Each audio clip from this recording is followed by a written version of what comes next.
Nicola Sturgeon threatens Scotland with fourth lockdown if cases spiral out of control. Here in Scotland every day we are still seeing hundreds of people test positive for it, and all of the new cases that we are seeing reported now are of the new variant that emerged just before Christmas. As we know, that variant is more infectious than the variant we were dealing with earlier last year. That is indeed why some countries in Europe are having to tackle big increases in new cases. First Minister NICOLA Sturgeon addressed the country in her coronavirus briefing on Tuesday afternoon. During her briefing, Ms. Sturgeon warned that Scotland could see another lockdown to prevent the spread of COVID-19, in the same way France has. She insisted that countries are still having to deal with the surge in cases despite successful vaccine rollouts. Ms. Sturgeon warned against dropping measures too soon or behaving too brashly in order to return the country back to normal. She said, "We can still see here and in more starkly in other parts of the world, COVID is not out.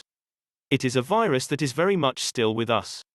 We are seeing countries like France, for example, applying new lockdowns, so that is what could still happen here if we let down our guard too far or too quickly.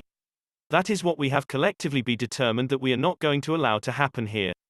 The First Minister reiterated the people of Scotland needed to remain vigilant against the dangers of the virus and its spread.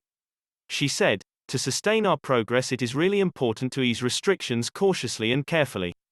That is why the changes that came into force over the weekend, although significant and will make a difference to many people, were nevertheless cautious changes." On Friday, the previous stay-at-home rule was changed to stay local except for certain purposes. As you know, a number of other changes came into force yesterday. Contact sports are now allowed for 12 to 17-year-olds, all shops can now operate click and collect services again, car showrooms, homeware stores, garden centers, hairdressers and barbers can open again. I hope people will enjoy making the most of these additional services, but I would ask everybody to continue to use your common sense to protect yourselves and others.